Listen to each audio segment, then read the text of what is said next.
हिंद प्यारे बच्चों, कैसे आप सब। उम्मीद करते हैं एकदम बढ़िया होंगे और बढ़िया तरीके से अपने एग्जाम की तैयारी कर रहे होंगे।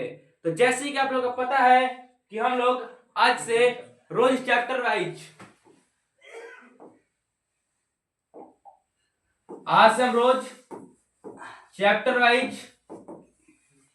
क्वेश्चन लेकर आ रहे हैं, जिसमें जिसमें रेगुलर हम लोग का चैप्टर नंबर 1, चैप्टर नंबर 2 आता रहेगा। यानी रोज हम लोग एक चैप्टर वाइज ऑब्जेक्टिव को देखने वाले हैं।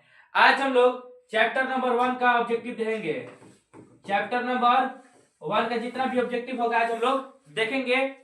तो क्लास को आप अनुरोध करेंगे कि वॉच करिएगा फुल क्लास को, क्योंकि आपसे यहाँ पे कम से कम चैप्टर नंबर 1 से 5 क्वेश्चन ऑब्जेक्टिव में पूछता है। चलिए क्लास को स्टार्ट करते हैं। और आपके स्क्रीन पर पहला नंबर क्वेश्चन यहाँ पे कि निश्चयवाद संकल्पना में किस घटक को महत्वपूर्ण माना गया है। हमें बताना है कि निश्चयवाद संकल्पना में किस घटक को महत्वपूर्ण माना गया है। तो हम लोग को पता है निश्चयवाद क्या बच्चा, निश्चयवाद, इसे नियतिवाद भी कहते हैं, इसे नियतिवाद भी कहते हैं। ठीक, फिर हम लोग का है दूसरा का संभववाद, दूसरा क्या है संभववाद, और तीसरा क्या है नव निश्चयवाद,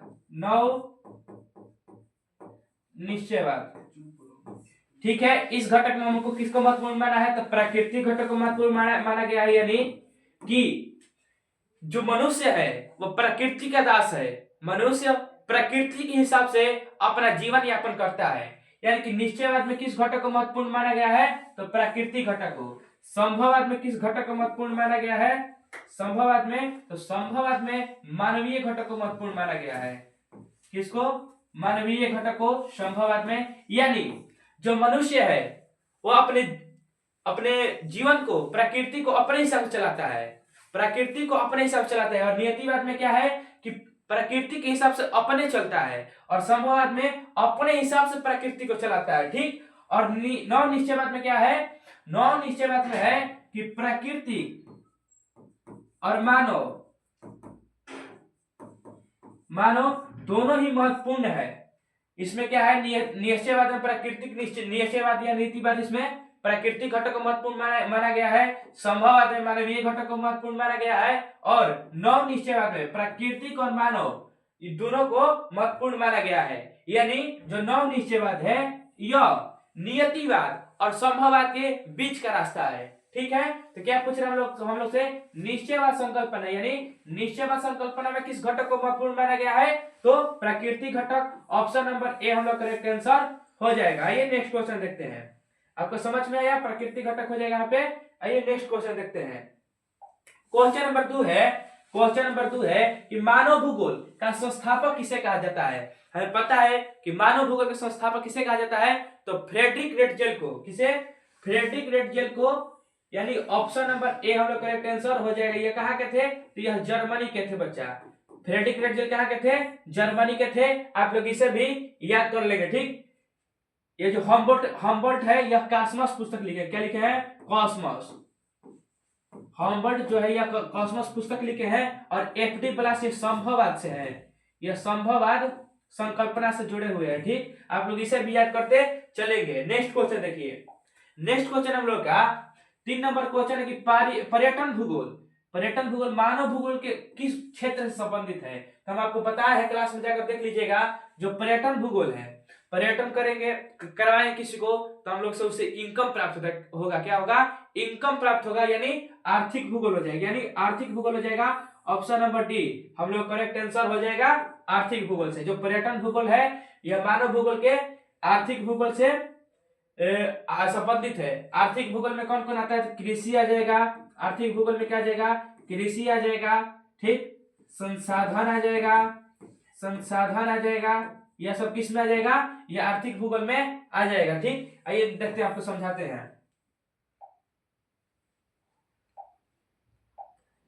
देखिए सामाजिक भूगोल में क्या आ जाएगा, सामाजिक भूगोल में, तो सामाजिक भूगोल में आ जाएगा चिकित्सा आ जाएगा। क्या आ जाएगा, चिकित्सा आ जाएगा, चिकित्सा आ जाएगा। संस्कृति आ जाएगा, क्या आ जाएगा, शिक्षा आ जाएगा, संस्कृति आ जाएगी, यानी समाज से जुड़ी हुई बातों को हम लोग सामाजिक क्षेत्र में रखते हैं, मानव भूगोल के उप क्षेत्र में रखते हैं। ठीक, वैसे ही आर्थिक भूगोल में कृषि हो जाएगा, संसाधन हो जाएगा।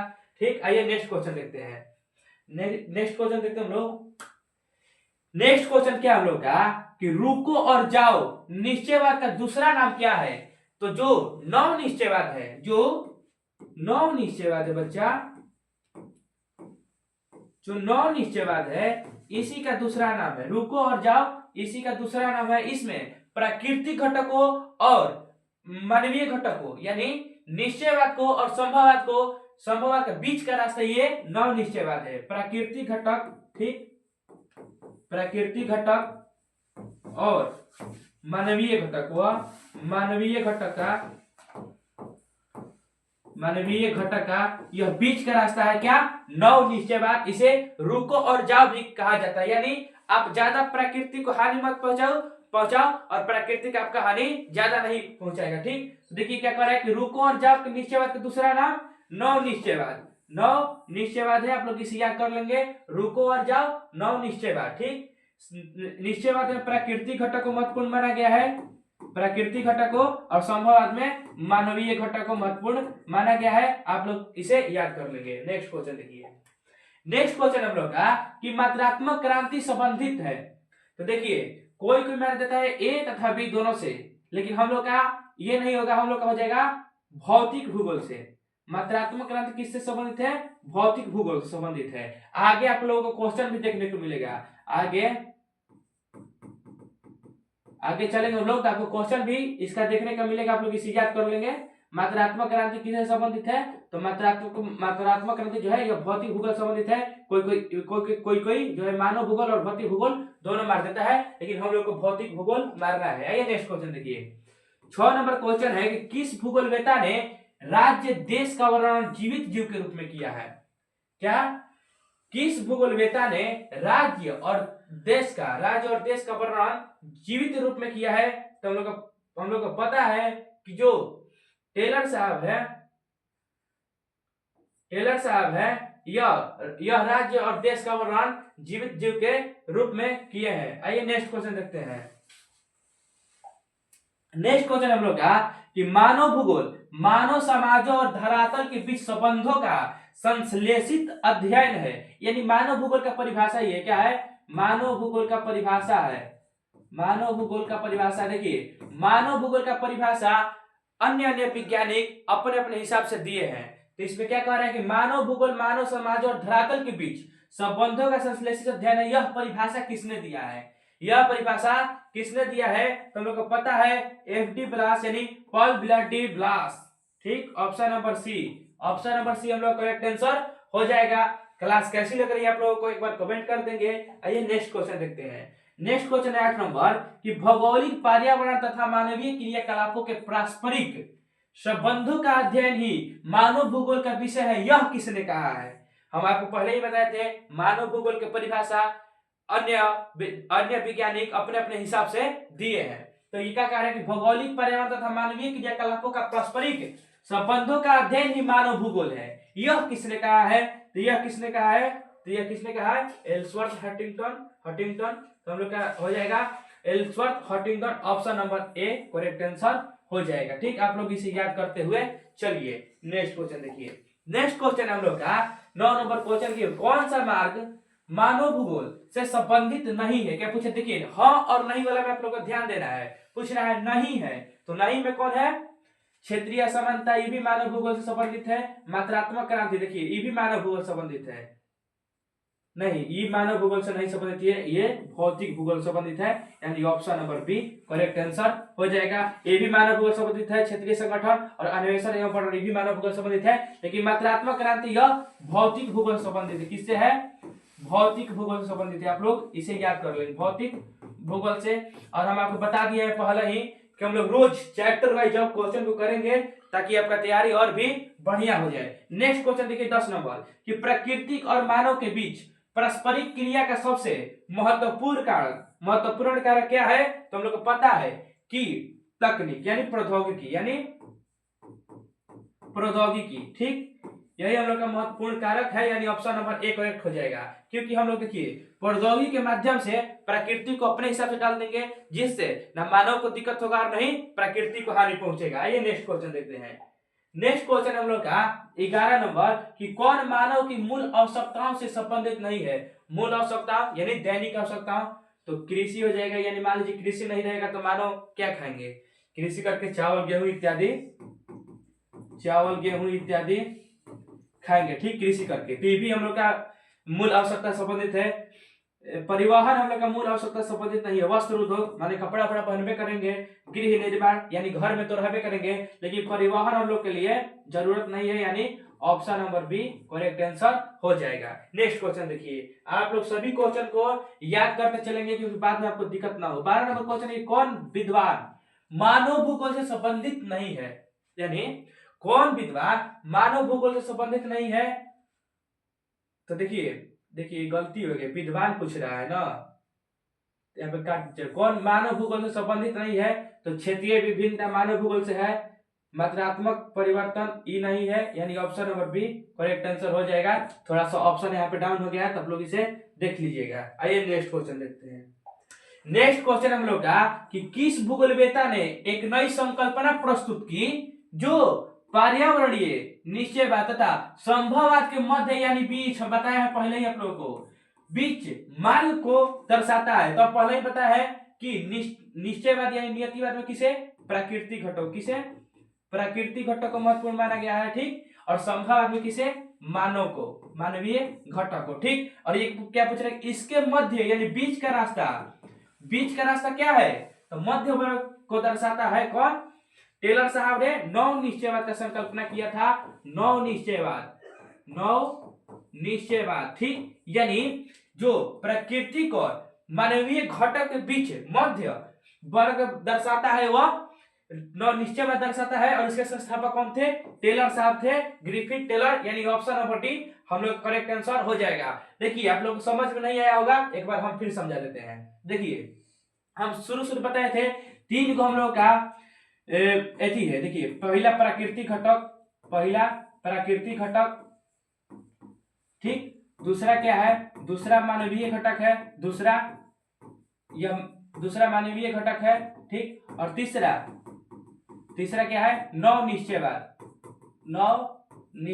ठीक, नौ निश्चयवाद। तो ये देखिए इसमें किसको, प्राकृतिक को महत्वपूर्ण माना गया है, ठीक, इसमें किसको, प्राकृतिक घटक जिसे नियतिवाद भी कहते हैं, नियतिवाद, संभववाद और नौ निश्चयवाद, ठीक। तो नौ निश्चयवाद जो प्राकृतिक और मानव के बीच होता है इसे नौ निश्चयवाद कहते हैं। और नौ निश्चयवाद का संकल्पना किसने दिया था, तो ग्रिफिथ टेलर ने दिया था, यानी ऑप्शन नंबर डी हम लोग का आंसर सही हो जाएगा। नेक्स्ट क्वेश्चन देखिए, नेक्स्ट क्वेश्चन क्या बच्चा लोग 14 नंबर कि मनुष्य प्रकृति का दास है, यह किस दर्शन की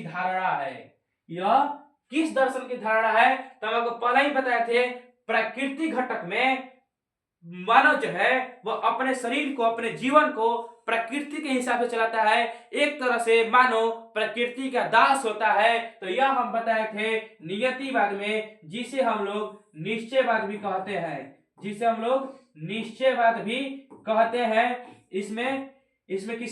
इसमें प्रकृति को महत्वपूर्ण माना गया है, यानी मानव प्रकृति का दास है। प्रकृति जैसे जैसे कहता है मानव वैसे वैसे करता है। तो देखिए मनुष्य प्रकृति का दास है, यह किस दर्शन की धारणा है, तो यह नियतिवाद की धारणा है। और पूछ देगा कि प्राकृतिक मानव का दास है, प्राकृतिक जो मानव है उसे मानव प्राकृतिक को अपना दास बना लिया है, तो यह किस में है, तो यह संभववाद में है, ठीक। और दोनों का बीच जिसमें है वह नौ निश्चयवाद में है। नेक्स्ट क्वेश्चन देखते हैं।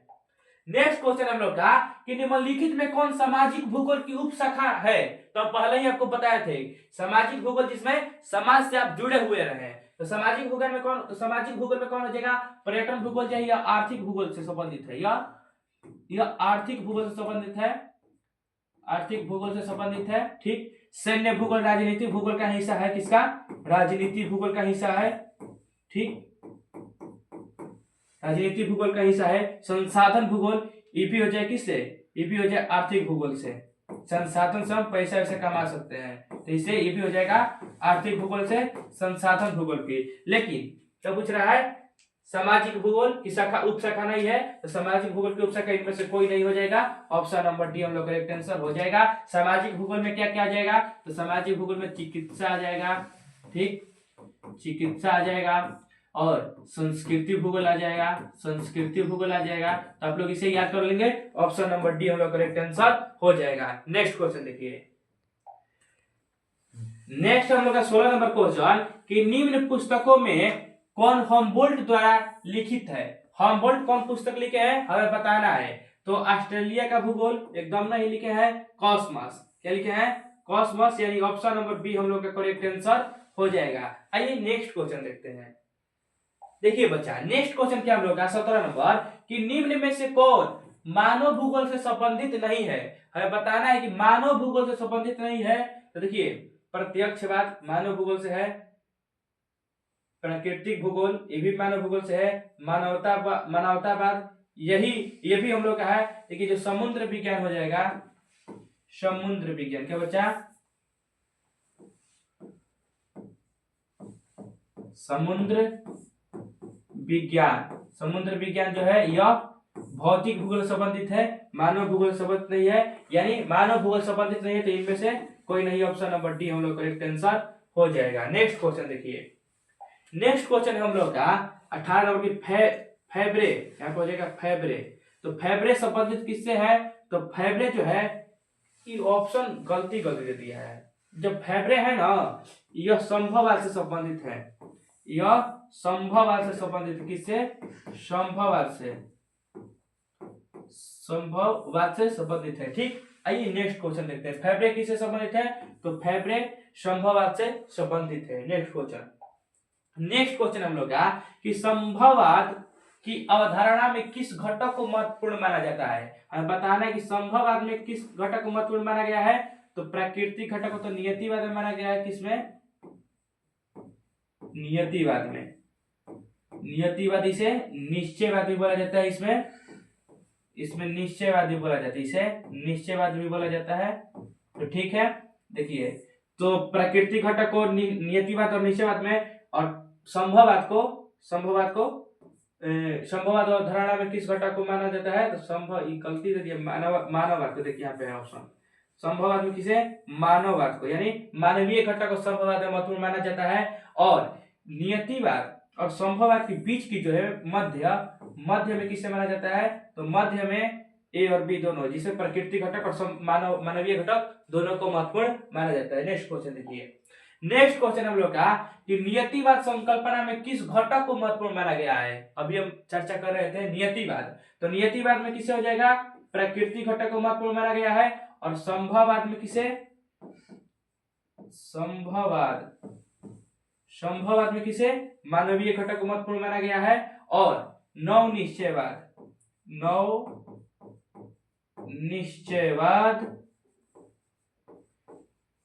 निश्चयवाद में किसे, तो प्राकृतिक घटक और मानवीय घटक, यानी ये भी दोनों। इसका आंसर हो जाएगा प्राकृतिक घटक, option number A correct answer हो जाएगा, ठीक। आइए नेक्स्ट क्वेश्चन देखते हैं।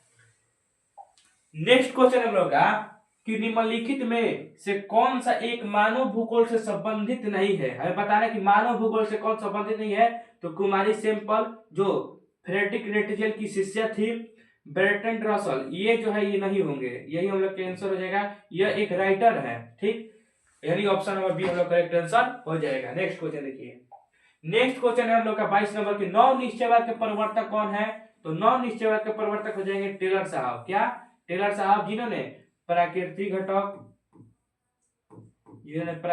घटक और मानवीय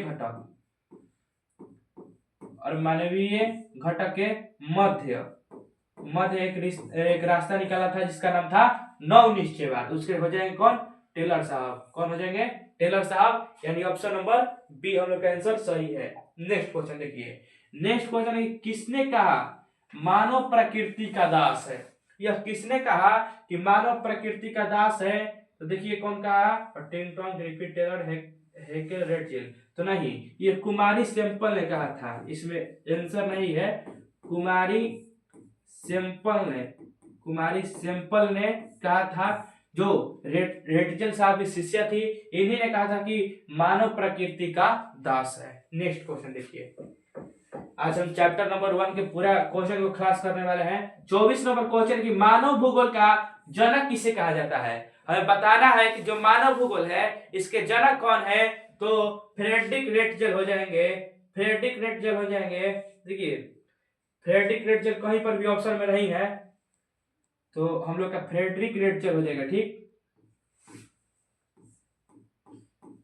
फ्रेडरिक रेटजल साहब जो थे यह मानव भूगोल के जनक माने जाते हैं। नेक्स्ट क्वेश्चन देखिए, नेक्स्ट क्वेश्चन हम लोग का कि जियोग्राफिया जनरलिस के लेखक कौन है। तो वार्नियर साहब थे। जियोग्राफिया जनरलिस के लेखक कौन है, वार्नियर साहब है। ऑप्शन नंबर बी हम लोग का सही हो जाएगा। नेक्स्ट क्वेश्चन और लास्ट क्वेश्चन इस चैप्टर का है हम लोग का कि एंथ्रोपोजियोग्राफी नामक पुस्तक के लेखक कौन है। तो रेटजल साहब है। एंथ्रोपोजियोग्राफी के जो लेखक है यह रेटजल साहब है। इन्होंने मानव भूगोल का जनक माना जाता है। इन्हें मानव भूगोल का जनक माना जाता है। क्या माना जाता है, जनक माना जाता है। आप लोग इसे याद कर लेंगे।